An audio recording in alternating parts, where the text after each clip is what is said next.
Questions from Rowan Kavner. Go ahead.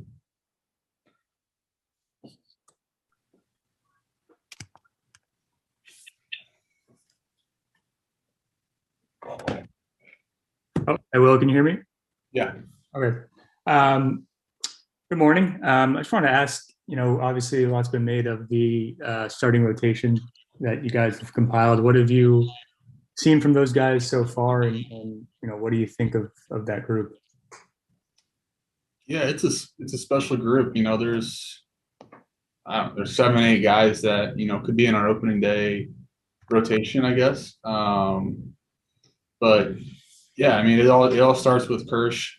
He's our number one guy. He's been at it forever, and that's who guys take after is him. So he's kind of setting the table, and then after that you see guys like Price, Bueller, Bauer, Julio, D-May, Tony. I mean Jimmy Nelson. You name it. We're loaded at the starting rotation, and yeah, it's gonna be a fun year. Kind of leaning on all those guys. You obviously hit the ball really hard last year overall. Did you feel like you kind of tapped into something that you kind of just know what you need to do to kind of find the consistency you need at this level?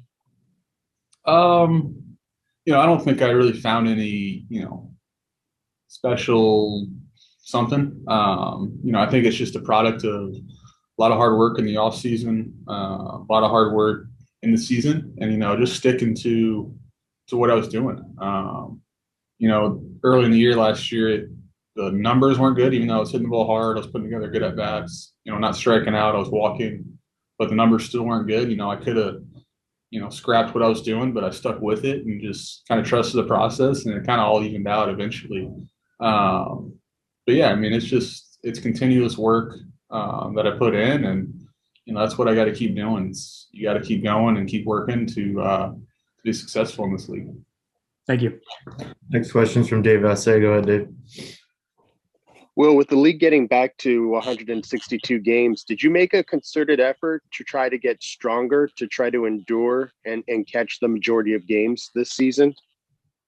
I mean, every offseason you try to get stronger, you try to get in shape, you try to recover from the year before. So that's exactly what I did this year. It looks like a bee stung you during the offseason, Will. What's that? Looks like a bee stung you during the offseason. It looks to be a considerable difference as far as the strength. Oh, no, same weight as I've been the last 2 years. Feel good, feel ready to go. What's the biggest thing you've learned about handling this pitching staff, especially with a lot of veterans that know what they want to do? It's being confident in my opinions and my, what fingers I'm putting down. And it's having a reason for what I'm calling and what I see, what I, communicate to them. But it's just being confident in it. And, they, cause yeah, it's a veteran staff, they know what they're doing, but same time, they run into times where, they don't know exactly what they want to do to this certain guy or what to throw. It's just being there and, just earning their trust in those situations for when they don't know exactly what they want to do. It's I'm there, Barnsley's there to, kind of help guide them through that time. Since you've been around the staff for a couple of years now, do you have a better feel for different situations and counts and all that of what they're comfortable with? I mean, yeah, I've definitely learned, a whole lot the last few years from them, and you see what they do well, what they don't do well, how they react in certain situations.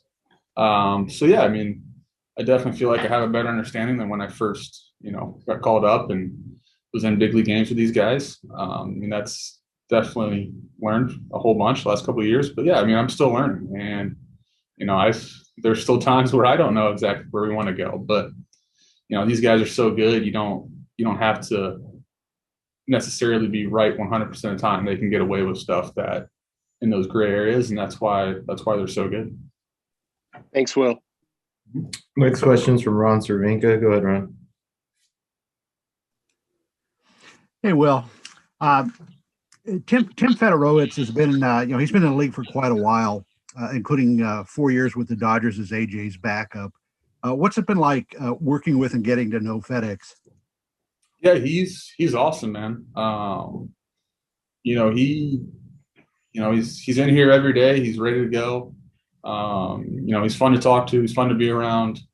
He's a good clubhouse guy, but you can see, throwing a base is why he's been in the big leagues for a while, taking BP, receiving, blocking, doing all the drill work. You can see why he's been in the league for such a long time and why he's been successful. Just because of the intent he puts in with his work. I try to follow the older guys like him, and I respect the heck out of him, and yeah, he's been cool to be around so far. Next question is from Bill Plunkett. Go ahead, Bill.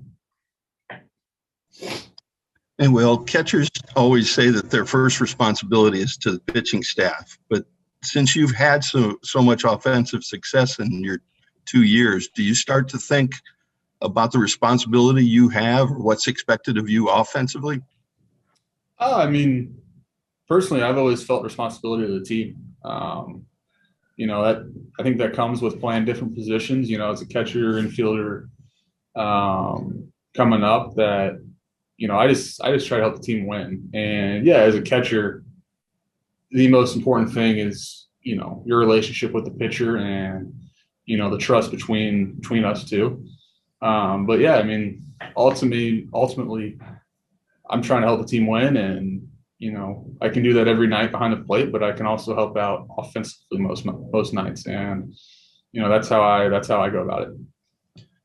Now that you've established yourself at the big league level, do you have some personal goals that you're shooting for, an all-star team or certain benchmarks numbers wise?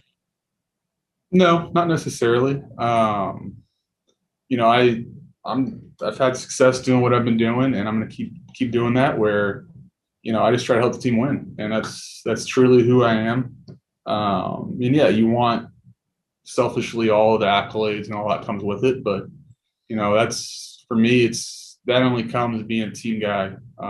Knowing the situation, knowing what your role is, and that's what I try to do, and I feel like that brings success with it. A lot of off-season analysis listed you as a top 5 catcher in baseball now. Do you feel like a top 5 catcher? Yeah, I mean, personally, I do, but I don't know. I've never really compared myself to others. I can control what I can control, and on a baseball field, that's not much. So yeah, I mean, I just try to keep the team win and keep going from there, and do what I can to help us win each given night. Thank you, Will. We have time for a couple more. Go ahead, Jorge. Hey, well, I'm just wondering, as catching behind the plate, you talking about certain pitches being made in certain counts. With this dead ball or deadened ball, I guess, are you curious to see how this might change things both behind the plate and as a hitter? Yeah, I mean, I guess we won't really know till the season's over. So, how much it really affected the game. I think pitching wise, I don't know how it's gonna. I don't know how it's gonna spec spin rate, all that stuff. The only thing I'm curious about is just kind of the feel when you barrel up a ball. Is it going to feel softer?